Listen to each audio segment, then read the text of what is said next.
Bonjour à toutes, je vous retrouve aujourd'hui pour un nouveau tirage pour cette semaine pour vous aider à cheminer dans votre vie et trouver des solutions peut-être avec le tirage que je vais vous faire. Si vous ne me connaissez pas, je suis Magali Azor du site Bien-être et Créativité et j'accompagne les femmes à retrouver leur potentiel, à retrouver leur créativité, à se reconnecter à leur féminin pour apporter plus de paix et d'harmonie dans leur vie. Parce que je suis convaincue que le changement passe par les femmes et qu'elles doivent se reconnecter à leur féminin, à leur douceur. Je suis la première concernée par ça. Et voilà. Donc tout de suite, on va passer au tirage. Donc pour cette semaine, j'ai tiré la lune. Alors aujourd'hui, on est mardi, j'ai un jour de retard, mais c'est pas grave, tout est juste et parfait, donc voilà. J'avais envie de vous proposer quand même un tirage assez complet et la carte que j'ai tirée est assez complète et complexe, je dirais, à mon sens toujours, hein. Donc comme je le dis et je le répète, je ne fais pas de voyance, je propose des pistes de réflexion pour vous aider à cheminer dans votre vie. Donc, la carte que j'ai tirée aujourd'hui, c'est la lune. La lune, voilà, déjà, il se passe beaucoup de choses sur cette carte. Je vais rebasculer le téléphone de l'autre côté pour que vous ayez plus la vision de la carte que de ma tête, parce que ce n'est pas le but. Voilà. Allez. Alors, donc, sur cette carte, on distingue trois plans. Hop. Voilà. Le plan céleste, le plan matériel, physique et le plan aquatique. Donc la couleur qui prédomine, c'est le bleu. Le bleu, c'est le féminin, contrairement à ce qu'on pourrait croire, puisqu'on a attribué le bleu au masculin. Souvent on dit que les garçons doivent porter du bleu et les filles du rose. Bref. Et là, déjà, on a tout faux, puisque le féminin est représenté par le bleu dans le tarot. Je profite pour boire un petit peu de mon thé, un yogi. Alors, déjà, ce qu'on peut constater, c'est que cette lune, elle est dans un soleil.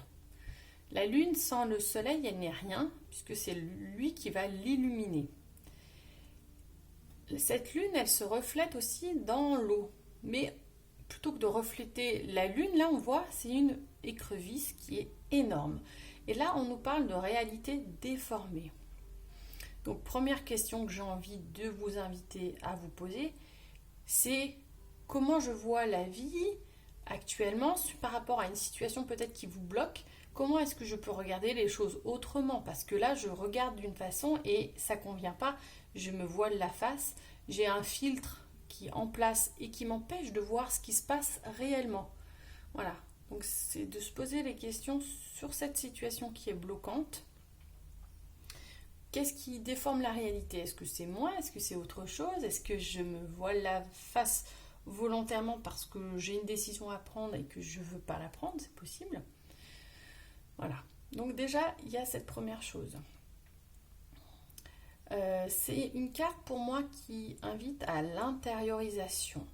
La lune, elle symbolise le côté nocturne, la réflexion intérieure, c'est aussi la gestation, la maternité, donc ça peut être un projet qui est en cours. Et on vous demande d'aller regarder à l'intérieur de vous et de vibrer ce que vous êtes en train de vivre. Qu'est-ce qui se passe en vous?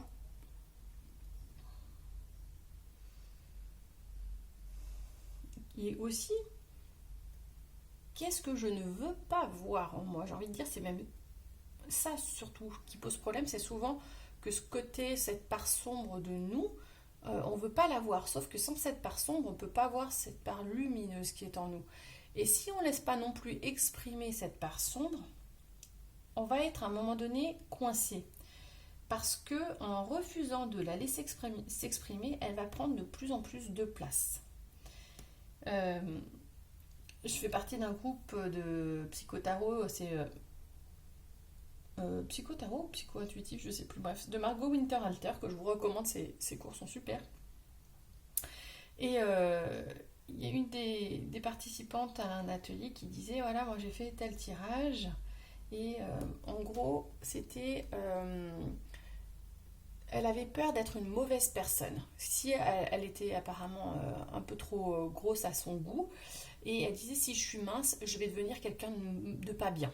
Ça, c'est des croyances qu'elle a acquis au fil de son expérience, parce que au collège, au lycée, elle a vu toujours ces femmes, ces filles qui étaient jolies, qui étaient bien dans leur corps, profiter des autres, abuser des autres. Et elle se dit, si moi je suis mince, je vais devenir comme elle. Ces vérités-là, elles sont valables que pour celles qui les croient, les personnes qui les croient. Il n'y a pas de vérité fausse, il n'y a que celles qu'on croit qui sont des vérités. Et, et Margot lui répond, il faut que tu laisses exprimer la pétasse qui est en toi. Et je suis d'accord, il faut des fois laisser exprimer ce côté qui est en nous, qu'on n'a pas envie de voir, parce qu'on a tout un côté qui est pétasse, méchant, connasse, et que plus on le retient, et plus il nous bouffe. Mais alors, le truc, ça va pas être d'être la pétasse avec tout le monde, c'est comment je peux être une pétasse sans justement pourrir les autres, sans profiter des autres, sans que ça prête vraiment à conséquence. Le but, c'est pas de faire mal aux autres non plus. Donc là, la question qu'on peut se poser, c'est quelle part de moi, quelle part sombre de moi, je ne veux pas exprimer, laisser exprimer, et que si je laissais exprimer, ça m'ouvrirait peut-être d'autres portes. Hein. On est dans une société qui est très moralisatrice, il y a le bien et le mal. Le bien et le mal, c'est très subjectif. C'est très très subjectif. Chaque personne a sa définition du bien et du mal. Voilà. C'est comme pour l'éducation des enfants. C'est exactement pareil. Déjà, des fois, à l'intérieur de couple, il y a des désaccords. Et il y a autant de parents que d'enfants. Et il y a autant de façons d'éduquer qu'il y a de parents et d'enfants. Il n'y a pas de mauvaise façon de faire. Il y a la façon qu'on fait. C'est est-ce que je suis en accord avec ce que je fais ou est-ce que je ne suis pas en accord avec ce que je fais. Si je ne suis pas en accord, il faut que je rectifie le tir. Voilà. De quelle façon je peux le faire. Donc, cette carte de la Lune nous invite à aller voir cette partie de nous, cette part obscure qu'on ne veut pas laisser exprimer et qui a besoin d'être exprimée. Est-ce que simplement ça peut passer par l'écriture d'une lettre que vous n'enverrez pas à une personne que vous détestez, que vous trouvez simplement que c'est une connasse. Écoutez, oui, vous avez le droit. Franchement, qui aime tout le monde véritablement? Moi, je connais personne. Et c'est normal de ne pas aimer tout le monde. Donc j'avais pris des notes aussi parce qu'il y a quand même tellement de choses. C'est aussi d'aller... ce que je voulais vous inviter à faire, c'est d'observer comment vous réagissez par rapport aux événements. Quand une situation se présente, est-ce que vous avez tendance à vous focaliser sur le côté positif ou négatif? Et d'essayer d'inverser la tendance. Et vous pouvez aussi...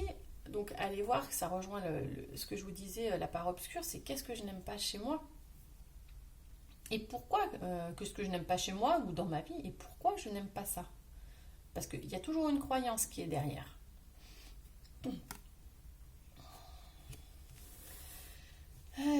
Donc, c'est à peu près ce que je voulais vous dire sur cette carte. Donc on a quand même le côté donc aussi de la matière, du concret. On voit qu'il y a 2 chiens-loups et 2 tours. C'est toujours cette dualité, cette sensation de séparation, puisque quand on s'incarne sur Terre, c'est pour vivre cette séparation justement et retrouver l'unité, en tout cas aller vers plus d'unité. Donc en quoi je me sens séparée, en quoi je me sens ambivalente, parce que parfois on a l'impression d'être le cul assis entre 2 chaises, comme on dit. Donc, où est-ce que je me sens séparée et comment je pourrais arriver à réunir ces 2 parties de moi? Voilà, ça peut être une autre question que je peux vous poser. Et cette lune, on voit qu'elle regarde quand même dans le passé. Alors, je recherche la carte qu'il y a juste avant. Hop, c'est la carte de l'étoile. Alors, elle regarde dans le passé, donc ça veut aussi nous dire, regarde tout le chemin que tu as parcouru, quel bilan tu peux déjà dresser, qu'est-ce que tu as réalisé qui t'a amené déjà jusque-là. Et là, tu peux être fier de toi, tu tu as fait quand même du boulot, parce que bon, il y en a des cartes avant, hein, je vais vous les montrer. Il y a un paquet de cartes. Alors, on est où là? Voilà. On a quand même fait du chemin déjà. Parce que le tarot, c'est tout un chemin qui se... On a traversé déjà pas mal de choses, hein. Voilà, je peux pas vous montrer plus, je le place. Et si vous avez un jeu de tarot, sinon j'essaierai de prendre une photo, mais on voit que voilà, depuis la lune, on a eu l'étoile. Alors l'étoile, c'est ça y est, je donne sans attendre. Voilà, je suis complète et je suis bénie par l'univers. J'ai tout ce qu'il me faut. Mais en avant d'arriver par là, ça a été le chaos. J'ai dû déconstruire des choses pour pouvoir reconstruire autre chose. J'ai dû faire face à mes désirs, à mes peurs aussi. La tempérance, c'était plus trouver un équilibre, une harmonie. La tempérance, elle arrive juste après la mort, où la mort, elle a fauché. Elle a dit, bon, bah là, il faut faire table rase du passé et il faut y aller maintenant. Voilà. On a fait donc tout un chemin pour arriver jusque-là. Hop. L'idée, c'est pas de refaire tout le tarot maintenant, parce que sinon, la vidéo va faire 3 heures. Mais déjà, de se pencher sur celle-là et de voir qu'après aussi, ce temps d'introspection en profondeur, je crois qu'on avait tiré la mort. Ouais, c'est ça, on avait tiré la mort dans le précédent tirage. C'est un peu ça, c'est quand même maintenant, voilà, d'aller voir clairement, d'aller encore plus loin que ce qu'on a fait avec le travail de la carte de l'arcane sans nom, d'aller voir vraiment ces parties de nous sombres qu'on ne veut pas voir, pour ensuite apporter de la lumière dessus et s'autoriser à vivre et à être joyeux. Après, c'est que du bénéf, hein.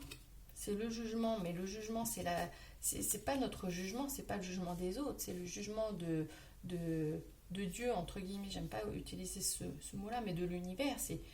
On fait le bilan de ce qu'on a fait et on est jugé par une autre énergie, quelque chose de plus haut que nous, hein. Et le monde, c'est l'accomplissement qui arrive juste après. Donc c'est, voilà, ce temps d'intériorisation est vraiment nécessaire. Allons voir ce qui bloque, justement, en tout cas pour ma part, à être plus douce envers moi-même, envers les autres.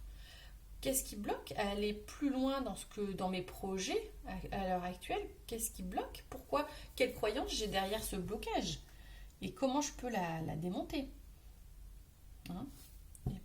Et puis voilà. Et si vous avez besoin d'un coup de main justement pour trouver tout ça, je suis là pour ça. On peut se prévoir une consultation. Je mettrai les liens en barre d'infos. Et puis voilà. Écoutez, moi, sur ce, je me dis qu'on a encore du boulot avec cette carte cette semaine. Mais c'est pour le meilleur. C'est toujours pour le meilleur. Ça, il ne faut pas l'oublier, pas le perdre de vue. Si je veux vraiment voir un changement s'opérer dans ma vie, il faut aller voir là où ça fait des fois un peu mal, mais il faut aussi être excité d'aller voir sa propre lumière.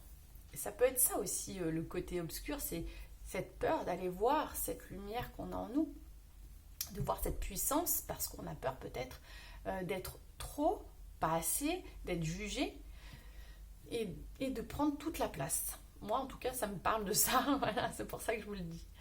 Eh bien écoutez, je vous souhaite une très belle semaine et je vous dis à bientôt. Ciao, ciao!